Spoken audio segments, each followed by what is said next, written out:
수요예대 오신 여러분을 주님의 이름으로 환영합니다. 우리 시간 함께 사도신경으로 우리의 신앙을 고백하며 기도해 시작하도록 하겠습니다. 전능하사 천지를 만드신 하나님 아버지를 내가 믿사오며 그 외아들 우리 주 예수 그리스도를 믿사오니 이는 성령으로 잉태하사 동정녀 마리아에게 나시고 본디오 빌라도에게 고난을 받으사 십자가에 못 박혀 죽으시고 장사한 지 사흘 만에 죽은 자 가운데서 다시 살아나시며 하늘에 오르사 전능하신 하나님 우편에 앉아 계시다가 저리로서 산 자와 죽은 자를 심판하러 오시리라. 성령을 믿사오며 거룩한 공회와 성도가 서로 교통하는 것과 죄를 사하여 주시는 것과 몸이 다시 사는 것과 영원히 사는 것을 믿사옵나이다. 아멘. 우리 함께 힘차게 손뼉치며 찬양하겠습니다.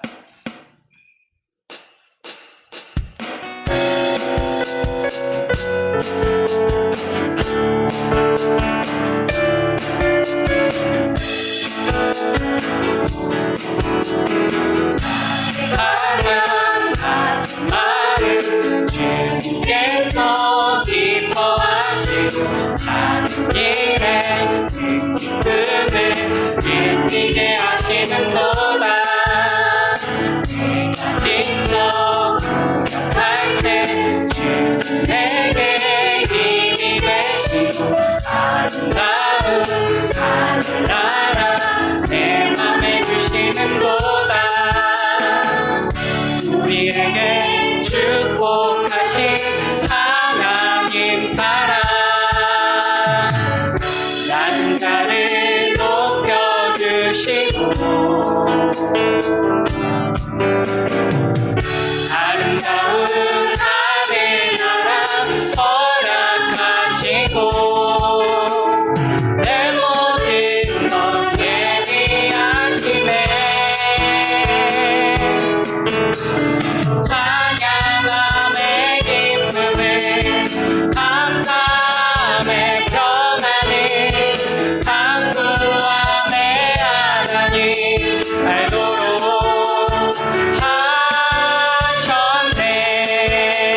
나의 가장 낮은 마음 가장 낮은 마음 주님께서 기뻐하시고 작은 길에 기쁨을 느끼게 하시는도다. 내가 직접 노력할 때 주님 내게 힘이 되시고 아름다운 하늘나라 내 맘에 주시는도다. 우리에게 축복하신 하나님 사랑 낮은 자를 높여주시고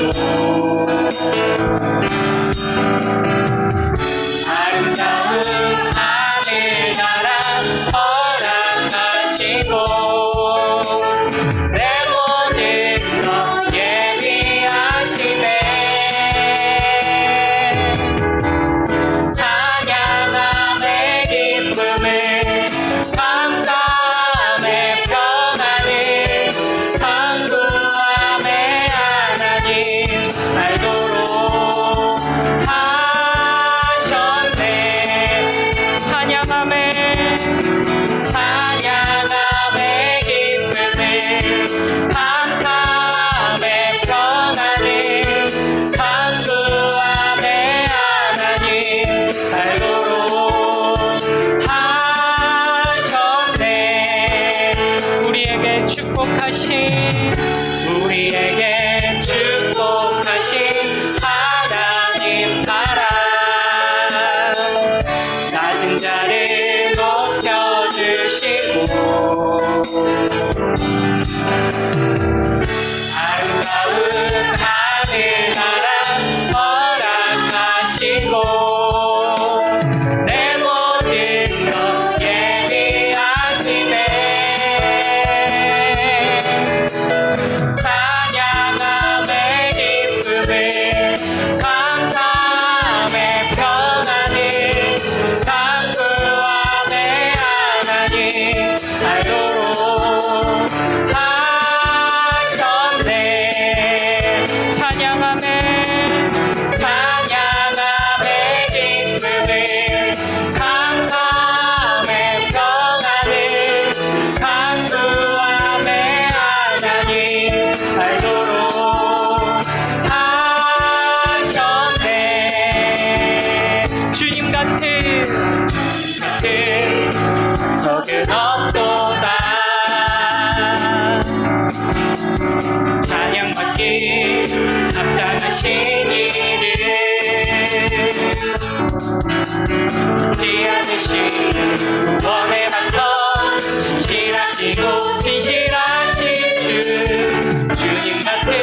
받기 합당하신 이를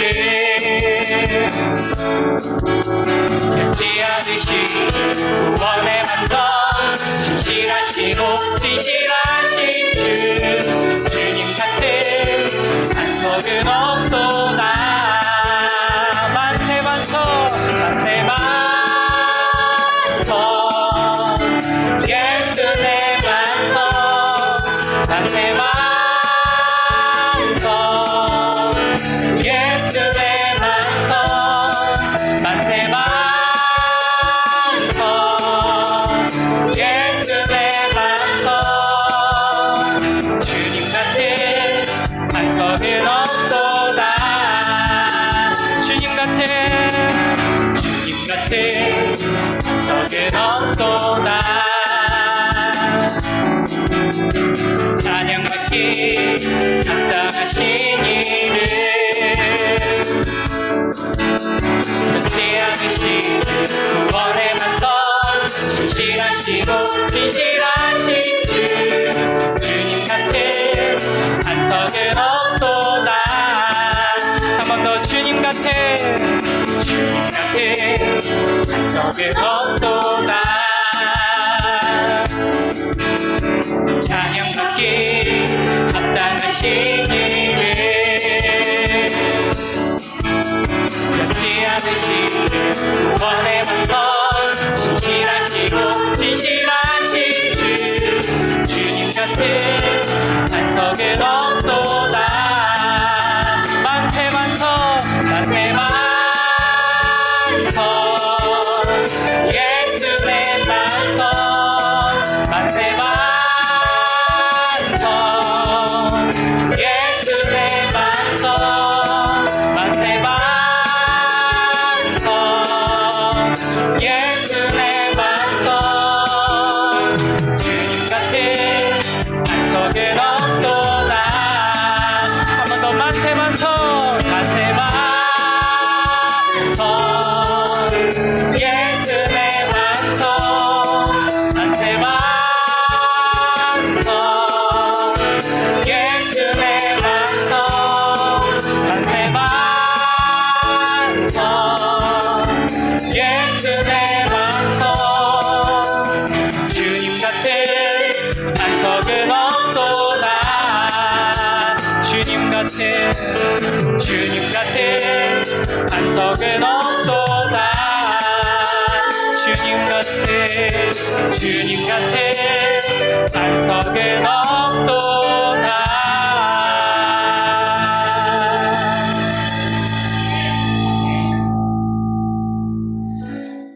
여러분, 오직 우리 주 예수 그리스도만이 변치 않으시는 구원의 반석 되심을 여러분 믿으십니까? 네, 신실하고 진실하신 주님이십니다.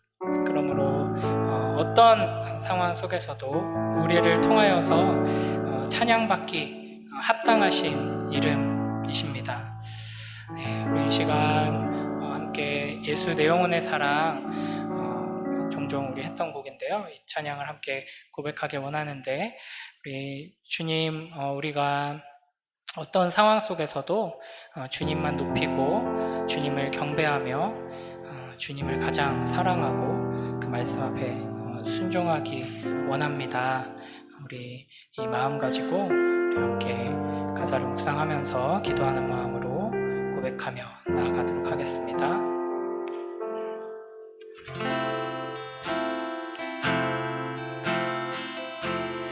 예수 내 영혼의 사랑,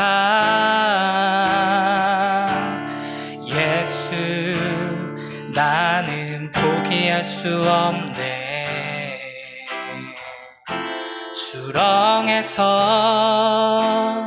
나를 건지시고 반석에 세우심을 이제 아네.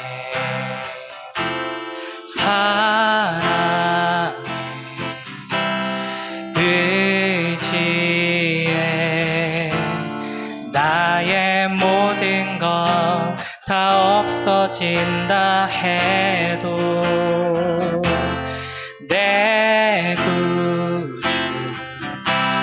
절친한 친구 주를 경배해 세상 끝날까지.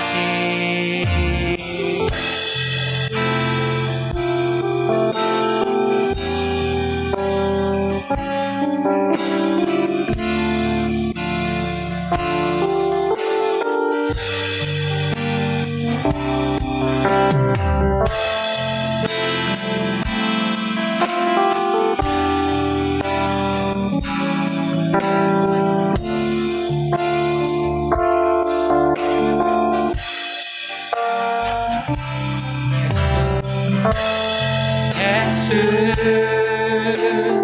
내 영혼의 사랑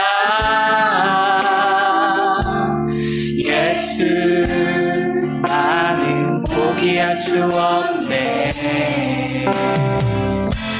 수렁에서 나를 건지시고 반석에 세우심을 이제 아네. 사랑에 의지해 나의 모든 것 다 없어진다 해도 내 구주 절친한 친구 주를 경배해 세상 끝날까지. 예수 내 영혼의 사랑 예수 나는 포기할 수 없네. 수렁에서 나를 건지시고 반석에 세우심을 이제 아네. 사랑에 의지해 나의 모든 것 다 없어진다 해도 내 구주 절친한 친구 주를 경배해 세상 끝날까지. 사랑해 의지해 나의 모든 것 다 없어진다 해도 내 구주 절친한 친구 주를 경배해 세상 끝날까. 사랑에 의지해 사랑에 의지해 나의 모든 것 다 없어진다 해도 내 구주 절친한 친구 주를 경배해 세상 끝날. 목소리 높여서 예수 예수 내 영혼의 사랑 예수 나는 포기할 수 없네. 수렁에서 나를 건지시고 반석에 세우심을 이제 아네. 사랑에 의지해 나의 모든 것 다 없어진다 해도 내 구주 절친한 친구 주를 경배해 세상 끝날까지.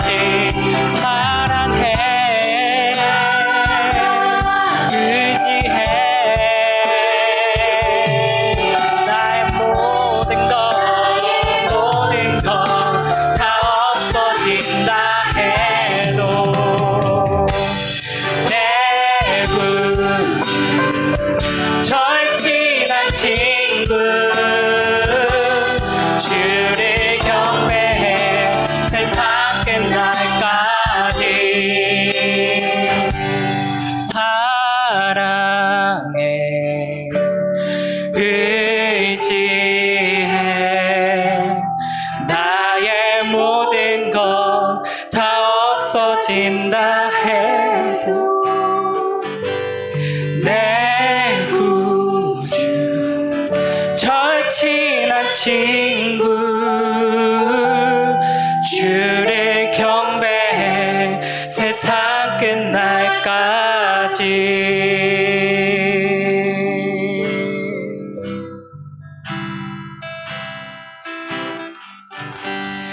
예수 내 영혼의 사랑, 예수 나는 포기할 수 없네. 수렁에서 나를 건지시고 반석에 세우심을 이제 아네. 사랑에 의지에 나의 모든 것 다 없어진다 해도 내 구주 절친한 친구 주를 경배해 세상 끝날까지.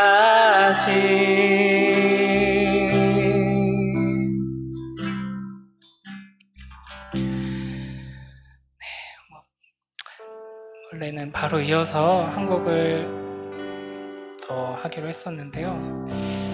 잠시 우리 함께 기도하고 또 계속해서 찬양하길 원합니다. 이 찬양을 준비하고 이렇게 묵상하면서 참 여러 가지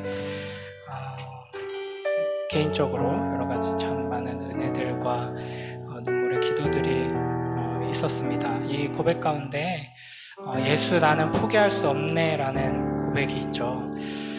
개인적으로 이렇게 내가 참 주님 앞에 설 자격이 없는 자구나 라는 것을 많이 느끼며 두려움과 괴로움 가운데 좀 있는 나날들이었습니다. 이제 아이들하고 그냥 가볍게 막 꿈이 뭐야 너는? 뭐 이든이한테 이렇게 물어보고 뭐 이든이는 막 열 몇 가지를 말하더라고요. 건축가부터 뭐 피아니스트, 축구선수, 소방관 뭐 쭉 말하고, 이제 혜든이는 꿈이 뭐야? 그랬더니 똥돼지 이러더라고요. 그러면서 이제 아이들이 저한테 아빠는 꿈이 뭐야? 물어보길래 나는 이금주 남편 되는 건데 이미 이루었지 이렇게 했더니 그거 말고 꿈이 뭐야? 그래서 이든이 아빠 되는 건데 이미 이루었지 이랬더니 아니 진짜 꿈이 뭐예요? 이렇게 물어보더라고요. 그래서 저도 모르게 진짜 좋은 목사님 되는 게 꿈이야 이랬는데 혜든이가 이제 그런 의도는 아니었지만 그럼 벌써 이루었네 아빠는 이러더라고요. 그게 이제 하나님의 참 위로의 말씀으로 이렇게 들려졌는데, 여기서 우리가 예수 나는 포기할 수 없네 라는 이 고백이 내가 비록 주님 앞에 설 자격이 없는 자이지만 주님이 너무 사랑스럽기 때문에 그럼에도 불구하고 나는 주님을 포기할 수가 없습니다. 감히 내가 주님께 나아가서 주님을 찬양하는 것조차도, 주님을 하나님을 아버지라 부르며 나의 필요를 구하는 것조차도 이제 자격 없는 자임을 내가 너무나도 잘 알지만 예수 그리스도를 바라볼 때 예수 그리스도가 너무 사랑스럽고 아름다워서 내가 결코 포기할 수 없습니다. 이런 고백으로 우리가 나아갔으면 좋겠습니다. 그럴 때 나의 모든 것 다 없어진다 해도 라는 고백까지 가게 되는 거죠. 그래서 저는 개인적으로 막 그렇게 기도를 하게 하시더라고요.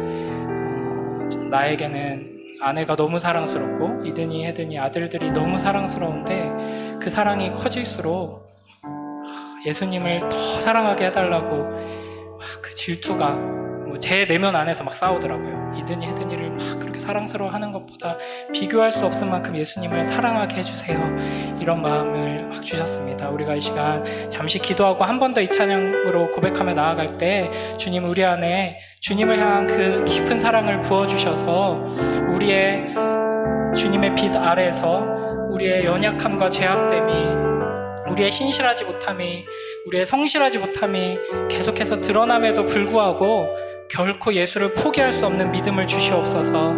그리고 그 무엇보다도, 내가 가장 사랑하고 소중히 여기는 그 무엇보다도 주님을 더 사랑하고 싶어하는 그 마음을 우리에게 주시옵소서. 그래서 어떤 순간에도 그 반석 위에 서서 오직 주님만 예배하고 주님만 경배하고 주님만 사랑하는 자로 평생 살게 하여 주시옵소서. 이 시간 이 고백으로 함께 기도하며 나아가도록 하겠습니다. 아버지 하나님 감사합니다.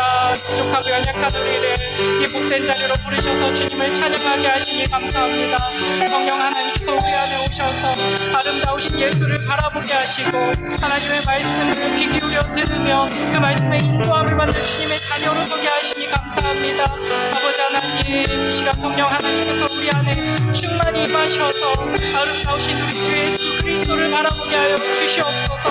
우리를 향해 무한한 사랑으로 베푸시는 그 아버지 하나님을 바라보게 하여 주시옵소서. 아버지 하나님, 우리가 비록 너무나도 연약하고 우리 가운데 여전히 죄악된 본성이 가득하지만 아버지 하나님, 그 주님의 영광스럽고 거룩한 부르심 앞에서 우리가 너무나도 부족하고 때로는 부끄럽지만 주님, 우리의 자격이 아니라 예수 그리스도로 말미암아 우리를 부르셨음을 기억하게 하시고 예수 그리스도의 그 아름다우심에 우리가 감사하며 경배하며 결코 포기하지 않는 그 믿음을 우리에게 부어주시옵소서.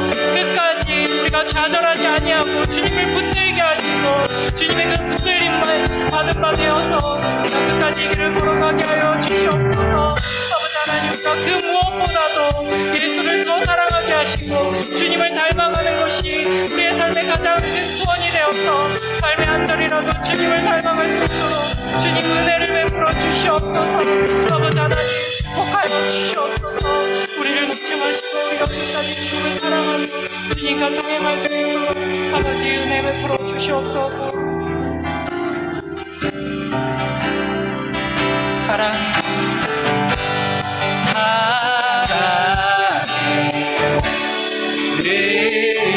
의지에 나의 모든 것 다 없어진다 해도 내 절친한 친구 주를 경배해 세상 끝날까지 사랑해 의지해 나의 모든 것 다 없어진다 해도 내 절친한 친구 주를 경배해 세상 끝날까지 내 영혼이 확정되고 영혼이 확정되고 확정되어 싸우니 은혜는 들어 주를 바라봅니다. 영혼이 확정되고 확정되어 싸우니 은혜는 들어 주를 바라봅니다. 주를 찬양할 때 주를 찬양할 때 주의 나라 이미 임했네. 주의 영원한 나라 주 보게 하소서.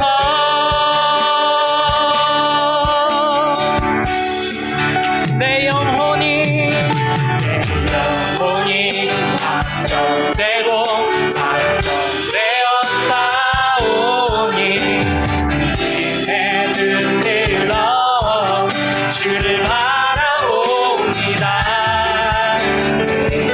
영혼이 확정되고 확정되어 싸우니 은혜는 들어 주를 바라봅니다.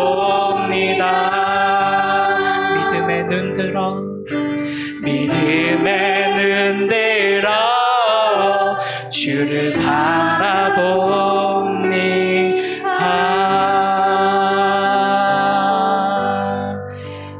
함께 기도하며 나아갈 때 주님, 이 시간 우리에게 하나님의 말씀을 부어주셔서 그 말씀으로 충만케 되게 하시고 그 말씀 안에서 참으로 삼위 하나님의 놀라운 사랑과 그 구원의 은혜를 깨닫게 하시고 감사하게 하여 주시옵소서. 위로받게 하시고 새롭게 되게 하시고 그 말씀의 순종함으로 복된 길로 나아가는 주님의 자녀들 될 수 있도록 이 시간 역사하여 주시옵소서. 주께서 주실 은혜를 기대하며 함께 기도로 나아가도록 하겠습니다. 아버지 하나님 감사합니다. 이 자리로 인도하셔서 하나님의 말씀을 듣게 하시니 감사합니다. 성령 하나님 속에 심령 가운데 역사하시고 하나님의 말씀을 듣게 하여 주시옵소서. 하나님의 말씀을 통하여서 우리의 삶의 길을 풀어보게 하시고 하나님께서 주시는 영원한 소망으로 나아가게 하여 주시옵소서.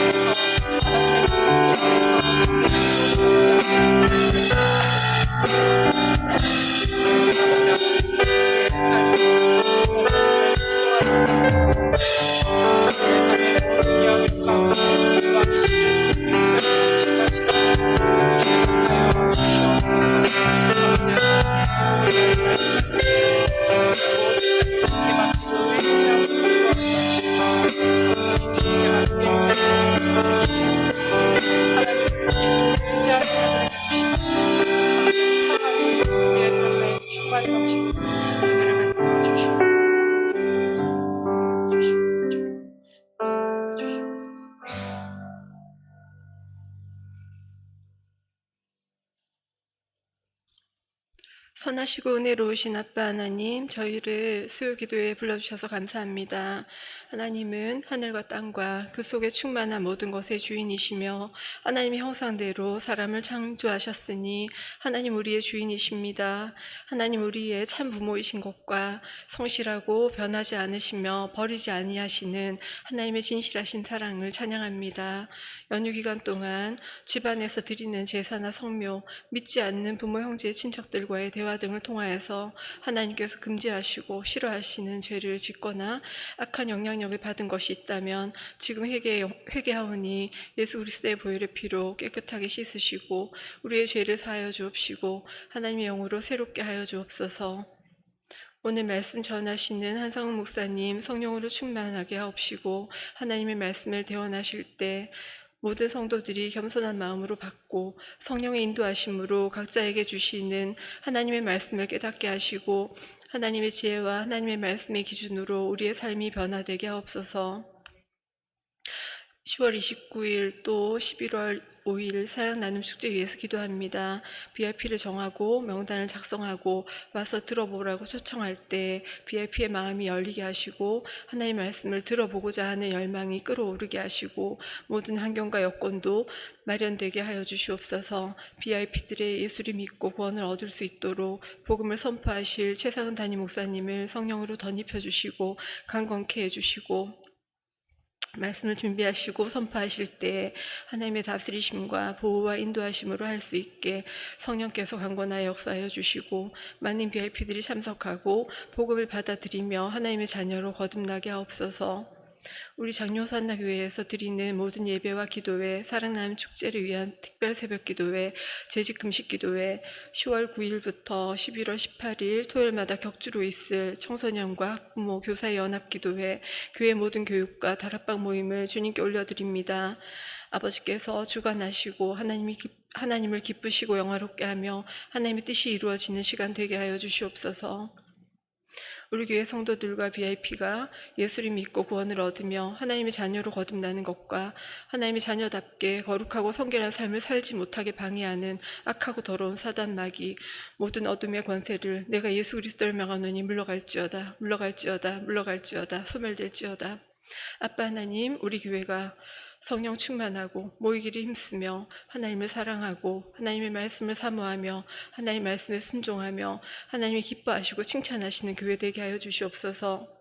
낭만주의와 포스트 모더니즘, 이기주의, 생명을 경시 여기는 세상 풍조와 문화를 하나님의 말씀으로 대적하고 하나님께서 성경을 통해 말씀하시는 하나님의 원리 원칙과 진리에 입각한 가치관을 갖게 하시고 그 속에서 평안과 안정감을 누리게 하여 주시옵소서.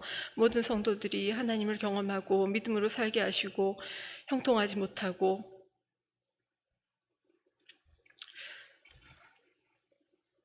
기도의 응답이 더딜지라도 낙심하지 않고 끝까지 하나님께 토설하고 중보기도를 요청함으로 고난을 잘 통과하게 하시고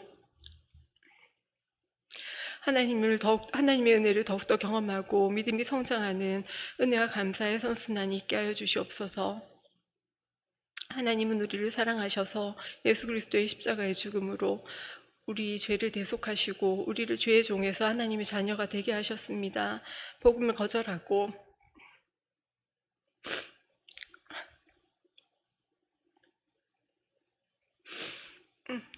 믿는 자를 핍박하는 자들을 위해 더욱더 기도하게 하시고 하나님의 잃어버린 영혼을 향한 눈물에 동참하는 겸손한 마음을 주시옵소서. 예수님의 이름으로 기도합니다. 아멘.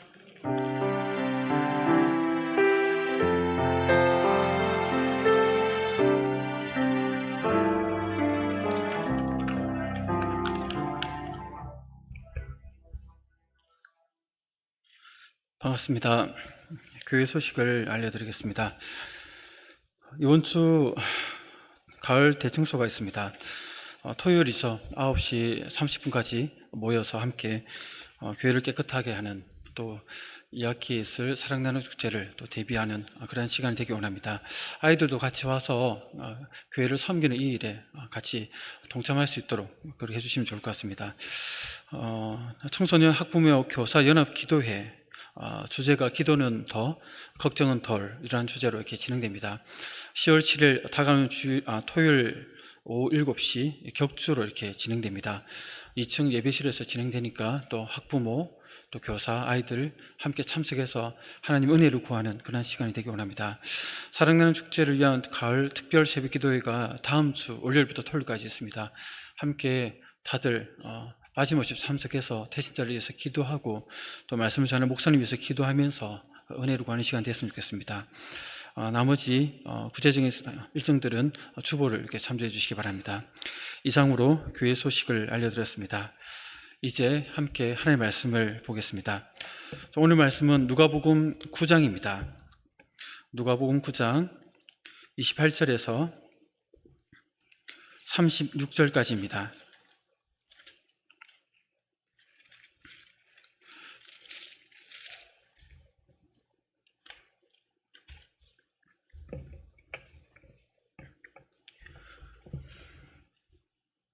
누가복음 9장 28절에서 36절까지 교독하겠습니다. 제가 먼저 읽도록 하겠습니다. 이 말씀을 하신 후 8일쯤 되어 예수께서 베드로와 요한과 야고보를 데리고 기도하시러 산에 올라가사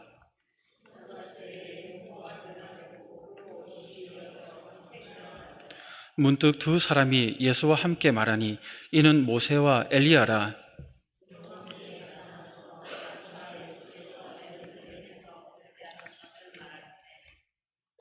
베드로와 및 함께 있는 자들이 깊이 졸다가 온전히 깨어나 예수의 영광과 및 함께 선 두 사람을 보더니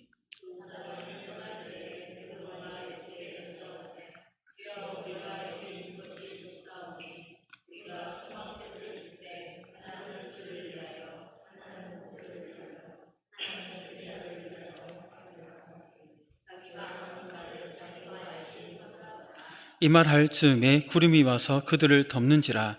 구름 속으로 들어갈 때에 그들이 무서워하더니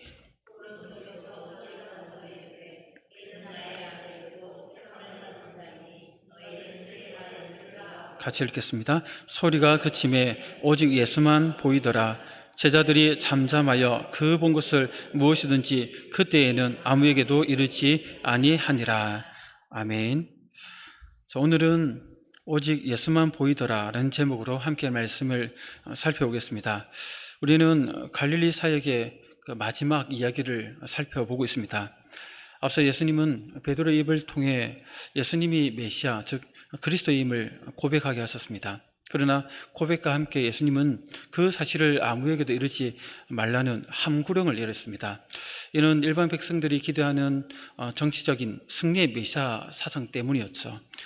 예수님은 베드로의 신앙 고백과 한 구렁이에 이어서 곧바로 그런 의미에서 메시아가 받을 고난, 그 죽음에 대해서 얘기를 하시고 다시 살아날 것을 말씀하셨습니다. 그러면서 제자도를 가르쳐 주셨죠. 자기를 부인하고 제 십자가를 지고 날마다 주님을 따르는 것이 주님을 따르는 제자의 삶임을 교훈하셨습니다. 그런 후에 오늘 본문에 변화산 사건이 나옵니다.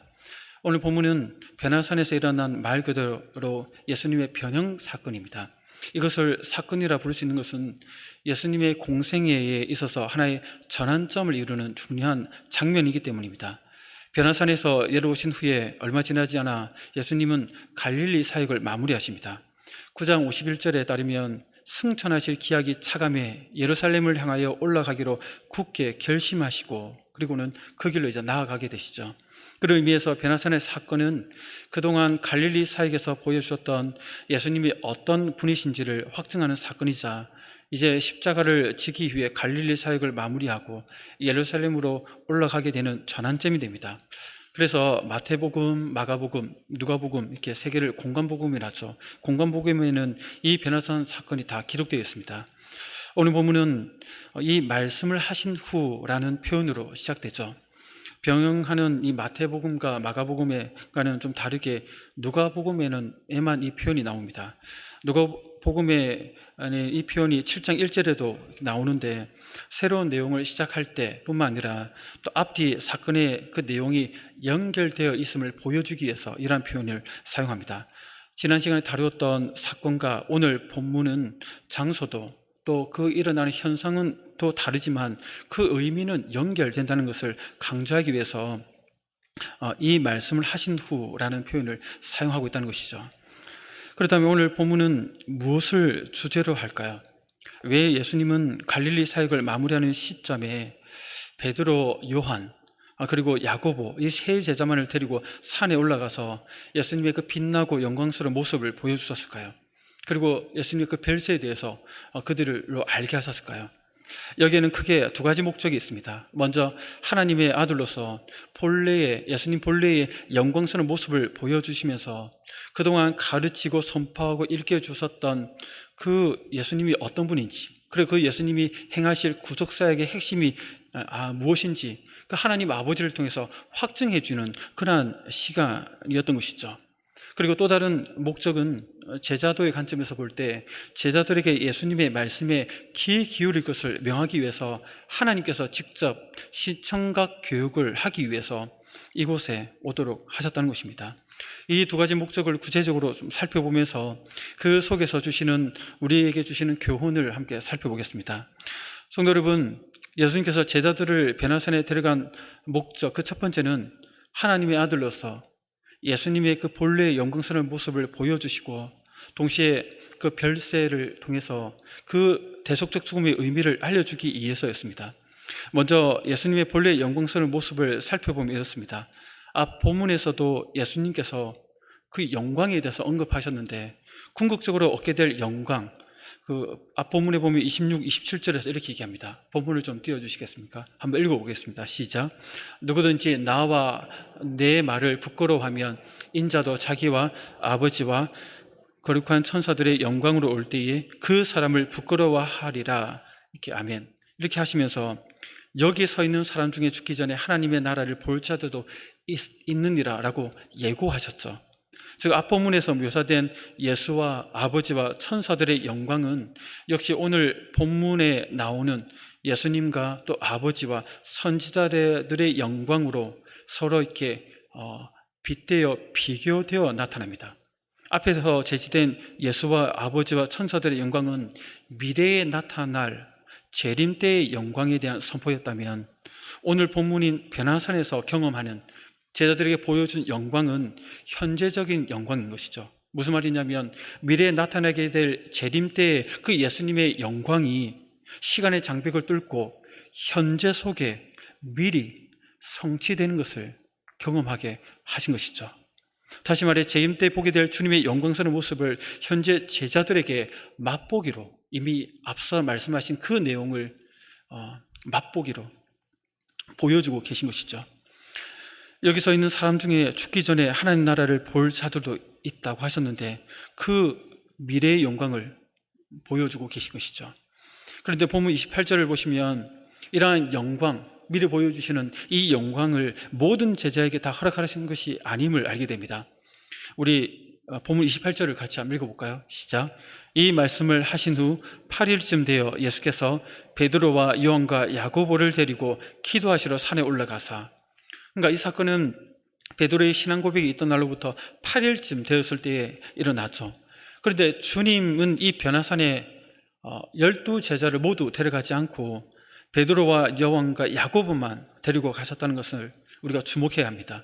주님은 자신의 용모가 변화되고 모세와 엘리야가 등장하는 놀라운 광경, 그리고 하나님 나라의 영광을 미리 앞당겨서 맛보도록 허락한 제자는 이 3명의 제자밖에 없다는 것이죠. 그러한 모습은 이후에도 종종 나타납니다. 회당장 야이로의 딸을 살리실 때나 또 게세마네에서 기도하실 때에도 이들 3 제자만을 데리고 가셔서 다른 제자와 구별되는 그런 경험들, 그런 은혜들을 경험하게 하셨던 것이죠. 어떻게 보면 주님께서 12제자 중 특별히 이 3 제자만을 편애하신 것처럼 보일 수도 있습니다. 그러나 인간적인 편애가 아님을 우리는 알죠. 주님은 이들이 특별히 감당해야 할 사명이 있었기에 다른 제자에게는 주시지 않는 특별한 은혜를 베푸셨던 것입니다. 우리가 성경을 보면 3 제자에게는 다른 제자와 구별되는 또 주어지지 않는 다른 사명이 있음을 알 수 있습니다. 먼저 베드로를 한번 보십시오. 베드로는 모든 제자의 대표로서 예수께서 승천하신 이후에 그 초대 교회가 시작될 때 그 초대 교회를 이끌어 가야 될 책임자가 되죠. 그런 책임이 주어졌습니다. 그에게. 야고보는 또 어떻습니까? 12사도 가운데 최초의 순교 사명이 주어졌습니다.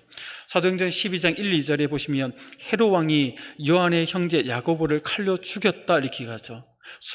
스데반도 순교 당했지만 12사도 중에 최초의 순교 사명을 감당한 자가 야고보였습니다. 다른 사명이 있었던 것이죠. 그의 형제 요한은 또 어떻습니까? 사도들 가운데 마지막까지 살아남아서 그리스도의 계시를 전해야 할 사명이 주어졌습니다. 우리가 담임 목사님 통해 주일마다 듣는 계시록을 사도 요한이 말년에 기록한 그 책이지 않습니까? 주님은 이들 3 제자를 따로 세워 특별한 경험을, 특별한 은혜를 받게 하신 것은 그들에게 주어진 사명이 다른 제자와 다르고 또 그렇게 잘 감당할 수 있도록 하기 위해서 따로 데리고 가셨던 것이죠. 성도 여러분, 여기서 보듯이 하나님께서 동일한 조건에서 어떤 사람에게 다른 사람보다 특별한 은혜를 베푸셨다면 거기에는 분명히 특별한 이유가 있다는 것이죠. 그것은 바로 남들과 구별되는 사명을 감당케 하기 위해서입니다. 그렇다면 주님께서 우리를 생각해 볼 때 우리를 어떤 특별한 자리로, 은혜의 자리로 데려가실 때가 있는데 그 목적이 무엇이겠습니까? 남들과 조금은 다른 은혜를 주실 때 그것을 주시는 목적이 무엇일까요? 주님의 특별한 은혜를 베푸실 때는 남들과는 다른 사명이 나에게, 우리에게, 여러분에게 있기 때문에 그런 은혜를 베푸시고 그런 자리로 이끌어 가신다는 것이죠. 이 말씀을 들을 때 어떤 분들은 그런 은혜 안 받아서 다행이다, 계속 저에게 주지 마십시오, 이렇게 생각하는 분이 있을 수 있습니다. 저는 좀 담이 작고 심장이 약하기 때문에 그런 큰 은혜 주시면 제가 그 은혜에 합당한 사명을 감당하지 못합니다. 저는 그냥 평범하게 예수 믿고 교회 다니고 봉사하는 게 좋습니다. 그게 만족하겠습니다. 옆에 계신 권사님, 장로님, 저 안수 집사님한테 주십시오. 저는 아닙니다, 이렇게 사용하는 분이 있을 수도 있습니다. 또 어떤 분들은 저에게 그런 특별한 은혜를 주십시오, 주를 위해서 남들과는 좀 구별되는 그런 사명을 제가 한 번 사는 인생 한번 감당해 보겠습니다, 저에게 주십시오, 그런 은혜의 자리로 저를 이끌어 주십시오, 이런 사모함을 보이는 분이 있을 수도 있습니다. 그러면서 열심을 보이는 것이죠. 성도 여러분들은 어떻습니까? 여러분들의 현재 심정, 최근에 여러분들의 마음은, 오늘 이 말씀을 들을 때 여러분들의 마음은 지금 어디를 향하고 있습니까? 사양하고 있습니까? 아니면 사모함으로 나가고 있습니까? 아니면 전혀 관심이 없으십니까? 이러함에 중요한 점은 베드로, 야고보, 요한 이 3 제자가 저요 이렇게 손을 들어서, 그래서 그래 너 3명 따라오너라, 특별한 은혜를 받게 했다는 것은 아니죠. 그들이 따라온 것은 그들이 저요 원해서 따라왔다기보다는 주님께서 선택하셨고 제자는 이유도 모르고 따라간 자리가 그러한 특별한 자리였습니다. 성도 여러분, 저는 담이 작아서 그러한 특별한 은혜, 남과 다른 사명은 감당할 수 없다고 해서 주님이 나를, 우리를 안 부르시는 것이 아닙니다. 반대로 저요 제가 가겠습니다 사모한다고 해서 그 사람을 콕 집어서 데려가는 것도 아닙니다. 그냥 주님께서 주권적으로 선택하심에 있다는 것이죠. 주님께서 가자 하시면 가셔야 합니다. 주님께서 너희는 산 아래에서 기다리라 하면 거기에 머물러 하는 것이죠. 만약 주님께서 성도 여러분들의 손을 잡고 나랑 어디 좀 가자 하시면서 계속 여러분들을 어디로 이끌어 가시고 여러분들이 계속 부르신다면 아, 때가 됐구나, 변화산으로 가나 보다 라고 생각하시면서 따라가면 되는 것입니다. 그곳에서 주시는 그 특별한 은혜를 받으시고 그에 합당한 사명을 감당해 나가는 복된 주의 제자가 되기를 주의 이름으로 축복합니다. 부담스러우시죠? 아담하시기, 아멘하시기. 그렇다면 이러한 특별한 은혜, 그리고 그의 합당한 사명이 무엇인지를 발견하는 시간은 구체적으로 언제일까요? 바로 기도의 시간입니다. 많은 경우 기도할 때 그 은혜, 말할 수 없는 그 은혜, 그리고 그 은혜에 합당한 사명이 무엇인지를 내 인생을 주께서 이런 것으로 원하시구나 라는 것을 가장 확실하게 알게 해주십니다. 이런 예수님을 통해서 우리에게 그러한 사실을 보여주시죠. 우리 본문 28절, 29절을 다시 한번 읽어볼까요? 한번 읽겠습니다. 시작. 이 말씀을 하신 후 8일쯤 되어 기도하시러 산에 올라가사 기도하실 때에 용모가 변화되고 그 옷이 휘어져 광채가 나더라. 아멘. 그 복음서에서 가장 신비롭고 놀라운 내용 중에 한 장면입니다. 그리스도의 영광스러운 변화, 그리고 이어서 모세와 엘리야의 등장 사건이죠. 이런 변화산 사건은 주님의 그 하나님 되신 그 신성을 계시해 보여주십니다. 본래 지냈던 하나님 되심의 그 영광을 드러내신 것이죠. 그런데 29절에서 확인하였듯이 주님의 영광스러운 변화는 갑자기 일어나는 것이 아니라 예수님께서 기도하는 중에 일어났습니다. 이 사건을 기록한 공관복음 중 누가복음에만 기도하신 후에 변화되었다라고 기록하고 있습니다. 누가복음에는 주님께서 자주 기도하셨고 기도한 후에 어떠한 일이 일어났는지를 이렇게 자주 얘기합니다. 그 가운데 중요한 두 가지 사건이 있죠. 그 두 번은 기도 가운데 하나님의 음성을 들려주시고 이를 통해 주님의 메시아로서의 사명을 다시 한번 분명하게 확인시켜주는 사건들이 일어나죠. 그 첫 번째가 바로 주님께서 세례를 받으실 때입니다.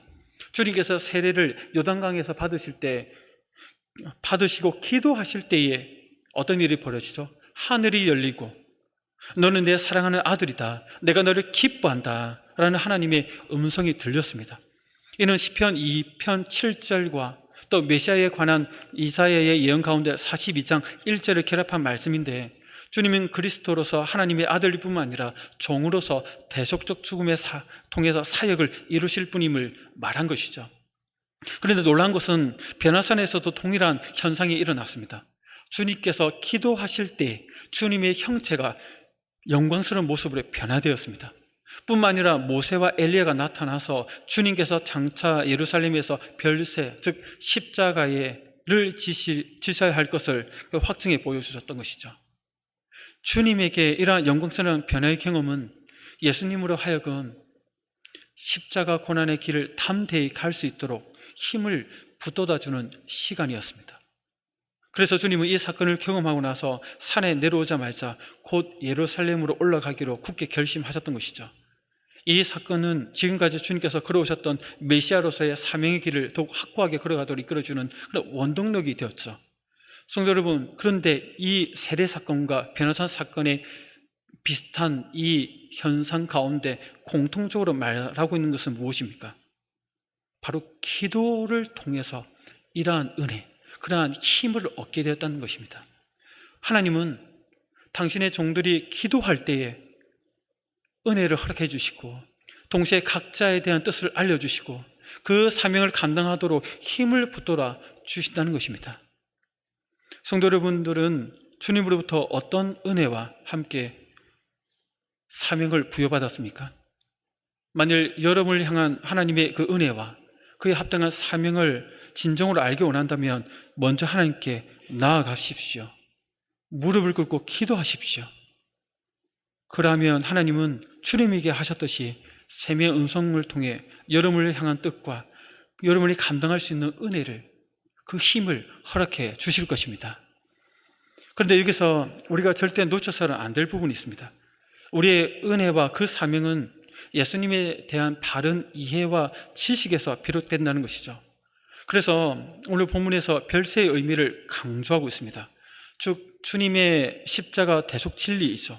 왜냐하면 주님의 십자가 대속 진리는 구약 성경의 핵심 진리이기 때문입니다. 우리 31절을 같이 한번 읽어보겠습니다. 시작. 문득 두 사람이 예수와 함께 말하니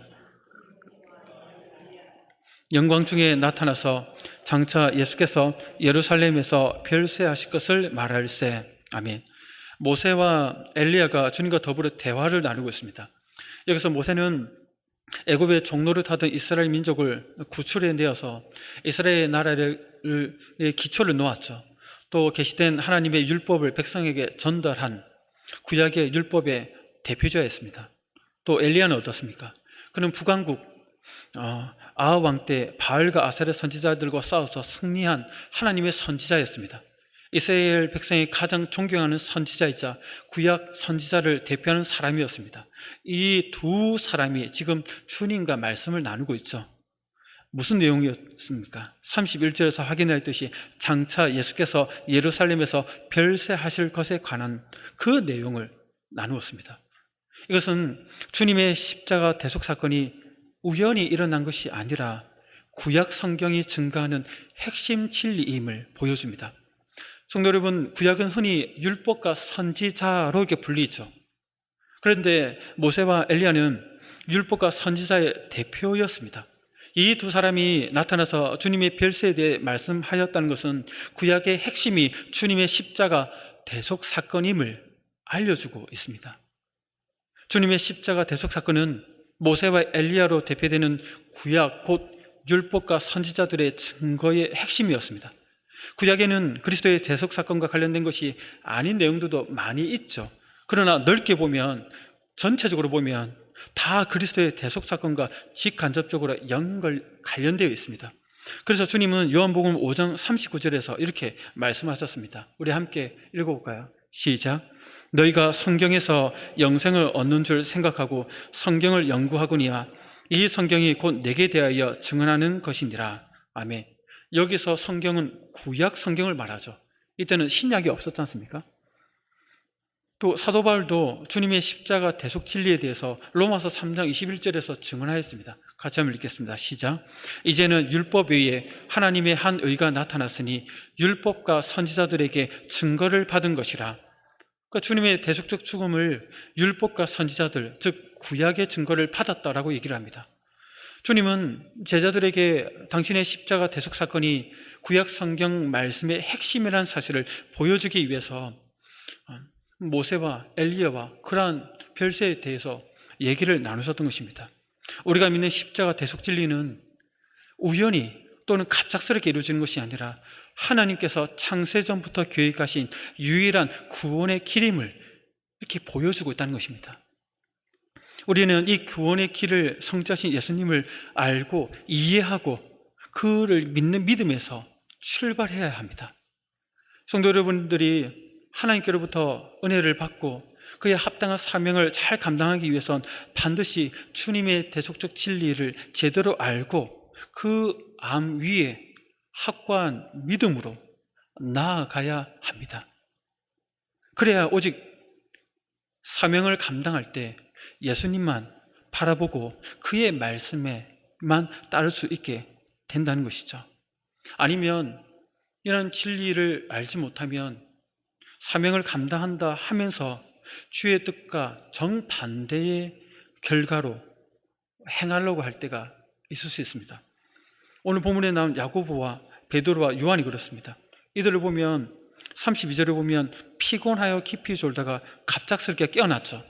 아마도 주님으로부터 어떻게 발산되는 그 신비로운 광채, 또 주님께서 모세와 엘리야와 더불어 말씀하시는 그 소리에 잠에서 깨었던 것 같습니다. 그런데 베드로는 잠에서 깨어나 정신이 번쩍 들었죠. 잠이 싹 다다라나고 정신이 번쩍 들었습니다. 그래서 온전히 깨어나 이렇게 표현하죠. 영광스러운 모습을 보게 되자 엉겹결에 주님께 초막셋을 지어 이곳에 머물자라고 말씀을 드렸습니다. 우리가 초막셋을 짓 때 하나는 주를 위하여, 하나는 모세를 위하여, 하나는 엘리야를 위하여 하사이다 하되, 그런데 이 말이 자기가 하는 말을 자기도 알지 못했다라고 누가는 이렇게 덧붙여 설명하고 있습니다. 이러한 베드로의 제안은 당시의 풍습으로 보면 잘못된 것은 아니었습니다. 유대 사이에서 귀한 손님을 위해서 천막을 지어서 대접하는 관습이 있었기 때문이죠. 이러한 베드로의 제안을 얼핏 보면 손님을 대접하는 마음, 인간적으로 따뜻해 보이지만 실제는 하나님의 뜻을 정면으로 역행하고 있다는 것입니다. 왜냐하면 예수님께서는 모세와 엘리야와 나눈 대화처럼 산 위에 머무실 분이 아니라 예루살렘으로 내려가 십자가를 지셔야 할 분이었죠. 거기에다 모세와 엘리야도 영광 중에 하늘로 올라가야 할 자들이었습니다. 사명을 위해 예루살렘으로 내려가야 할 주님과 사명을 마치고 하늘로 올라갈 모세와 엘리야에게 산 위에 초막을 짓고 머물자고 한 베드로의 제안은 마음은 좋은 마음이겠지 모르지만 하나님 뜻과 정반대로 제안했던 그의 어리석음이었습니다. 이처럼 베드로가 자신이 하는 말이 무슨 뜻인지도 모르고 행설수설한 이유는 결정적인 순간에 깊이 잠에 빠져 있었기 때문입니다. 잠을 잔 그 자체가 잘못된 게 아니라 그 결정적인 순간에 잠을 잤던 것이죠. 그로 인해서 주님의 대속적 죽음의 의미를 놓쳐버렸던 것입니다. 앞선 본문에서 죽음에 관해 예고하셨고 장로들과 대제사장에서 죽을 것이다, 3일 만에 다시 살아날 것이다 예고하셨을 때도 베드로가 마태복음 보면 주는 그럴 수 없습니다라고 막 뜯어말기죠. 인간적인 마음으로. 그럴 때 사단아 물러가라면서 혼이 나지 않았습니까? 오늘도 어떻게 보면 같은 맥락입니다. 그런 대속적 진리를 모르고 있으니까 그런 무지는 베드로로 하여금 하나님의 뜻과 정반대로 열심을 내면 낼수록 정반대로 행하려고 했던 것이죠. 베드로는 그런 차원에서 보면 십자가 없는 영광만을 구하였던 것이었습니다. 그래서 하나님은 직접 찾아와서 그들을 일깨워주고 계십니다. 우리 34, 35절을 함께 읽어볼까요? 본문 34, 35절입니다. 시작. 이 말 할 즈음에 구름이 와서 그들을 덮는지라. 그들이 하더니 구름 속에서 소리가 나서 이르되 이는 나의 아들 곧 택함을 받은 자니 너희는 그의 말을 들으라 하고. 아멘. 모세와 엘리야는 예루살렘에서 십자가를 져야 하는 주님의 사명에 대해 주님과 대화를 나눈 후에 곧바로 구름 속으로 사라졌습니다. 그리고 하나님의 음성이 들려왔죠. 모세와 엘리야는 왜 말씀을 마친 후에 갑자기 구름 속으로 사라졌을까요? 그들이 사라지지 않았다면 그것이 오히려 주님의 말씀만을 듣도록 하는데 방해가 될 수 있었기 때문입니다. 위대한 모세여, 위대한 엘리야여, 우리는 모세하면 모세구나, 엘리야구나 생각했죠. 유대인들의 입장에서는 모세와 엘리야는 당군 플러스 세종대왕 플러스 하여튼 가장 위대한 인물들을 다 합친 인물보다 더 마음에 존경했습니다. 예수님과 동급으로 볼 정도로 대단하게 봤죠. 그러니까 그들이 여전히 있다면 제자들의 마음을 흐트러 놓을 수 있었기 때문에 빨리 말하고 사라지게 했던 것입니다. 아무리 모세와 엘리야가 위대한 인물이다 해도 여전히 예수 그리스도 앞에서는 그분의 종의 사환에 불과했던 존재였습니다. 그들이 저는 율법과 예언은 그리스도의 복음의 그림자에 불과했죠. 그림자의 종인 그들은 실체여 주인이신 그리스도께서 오셨을 때 이제는 당연히 뒤로 사라지고 없어져야 될 존재였습니다. 때문에 하나님은 모세와 엘리야가 자기 사명을 마치자 곧바로 구름으로 가려 그들을 보이지 않게 하셨습니다. 그리고 나서 하나님께서 직접 새 제자에게 말씀하셨죠. 이는 누구를 가리키죠? 예수님을 가리킵니다. 이는 나의 아들 곧 택함을 받은 자니 너희는 그의 말을 들으라. 너희가 듣고 따라야 할 자는 모세도 아니다, 엘리야도 아니다. 내가 기름 부어 세운 그리스도 곧 내가 기뻐하는 아들 예수다 라고 이렇게 말씀하고 계신 겁니다. 예수님이 오셔서 대속사역을 하고 있기 때문에 더 이상 모세도 엘리야도 제자들에게는 필요하지 않다. 이제 모든 것은 하나님이 택한 아들, 이 아들 예수를 통해서만 결정될 것이다. 그렇게 너희들은 그의 말만 들으면 된다라고 말씀하고 있습니다. 그리고는 예수님만 보이도록 하시는 것이죠.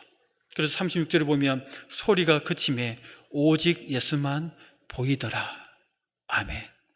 하나님께서 의도적으로 제자들 눈에 오직 예수만 보이도록 하셨습니다.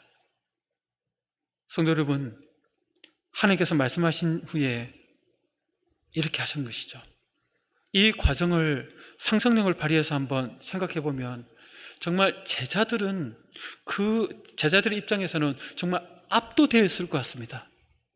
평소 알고 있던 예수님과 전혀 다른 하나님으로서의 그 영광을 보았고, 모세와 엘리야도 그 앞에서는 아무것도 아닌 존재였고, 그러면서 예수님의 별세에 대해 대화를 나눈 후에 구름과 함께 사라져버리고는 이제 구름 속에 임재하신 하나님께서 친히 나타나서 이 예수가 내가 기름 부어 세운 내가 기뻐하는 아들이다 확증해 주시면서 그의 말에 순종해라 하시면서, 그러면서 구름이 싹 그치면서 오직 예수님만 보이도록 하셨던 이 장면, 이 사건 속에서 제자들의 마음은 완전히 압도되었을 것입니다. 그들이 받은 놀라움과 충격, 그리고 예수님에 대한 경외심은 얼마나 대단했겠습니까? 그래서 제자들이 잠잠하여 아무에게도 그 본 것을 말할 수 않았다라고 합니다. 물론 병행문단 마태복음이나 마가복음에 보면 예수님께서 침묵해라고 명하셨기 때문에 그 명령과 함께 말을 하지 않은 것도 있겠지만, 너무나도 놀라운 광경을 보고 예수님에 대한 경외심 때문에 함부로 말할 수 없는 그들의 심정이 무엇인지를 우리에게 전해주고 있습니다. 이렇게 해서 주님은 제자들을 변화산에 데려간 목적을 다 이루셨습니다. 특별한 은혜를 허락하여 남들과는 다른 사명을 확인시켜 주셨고, 그 사명이 무엇인지 또 특별한 은혜를 기도를 통해서 받을 수 있음을 알려주셨습니다. 거기에다가 주님의 대속적 죽음이라는 구약의 핵심지를 붙들게 해서 인간적인 방법으로 사명을 이루지 못하도록 오직 주님만 바라보며 주의 말씀에만 순종하여 그 뜻을 이루도록 하는 하나님의 그 음성을 듣게 하셨습니다. 성도 여러분, 이런 과정이 우리에게도 동일하게 일어날 때 아멘, 감사합니다 하고 따라가는 성도님들 되시기를 주의 이름으로 축복합니다. 주님께서 허락하신 사명을 감당하겠습니다. 그 사명을 감당할 수 있도록 기도의 자리로 나아가겠습니다. 내 생각이 아닌 주님의 말씀에만 순종하여 오직 주님만 바라보며 그 사명의 길로 나아가겠습니다. 이런 고백과 결단 속에서 하나님 나라와 의를 이루는 그런 은혜의 통로가 우리 모든 성도님들이 되시기를 주의 이름으로 축복합니다. 우리 함께 기도하겠습니다. 오늘 말씀을 생각하면서 함께 기도하기 원합니다. 하나님, 우리가 주의 제자로서 우리 자신을 생각할 때 참 부담스럽고 나같이 연약한 자가 어떻게 그런 은혜를 받고 그런 사명을 감당할 수 있는지 손세례를 치면서 뒤로 물러가려고 할 때가 많습니다. 특별한 은혜라는 이 말 때문에 나는 상관없다, 나가 아닌 다른 사람이 받아야 된다고 생각할 때가 참 많습니다. 하나님은 내가 원하든 내가 원치 않았든 하나님 주권의 선택 가운데 누군가를 부르셔서 그런 은혜를 주시고 난과는 좀 다른 그런 사명을 감당하도록 부르시는 것을 보게 됩니다. 주여, 그러한 자리로 주께서 부르실 때 제가 따르겠습니다. 오직 주님만 바라보며 주의 뜻 가운데 말씀만을 순종하며 나아가겠습니다. 내 생각대로 놓고 주께서 허락하신 그 사명의 길을 오늘도 내일도 기도의 자리 가운데 은혜를 받으며 나아가겠습니다. 저를 붙들어 주옵소서. 이러한 은혜를 구하며 함께 기도하겠습니다. 주여, 붙들어 주옵소서. 세 번 외치면서 함께 기도하겠습니다. 주여, 붙들어 주옵소서.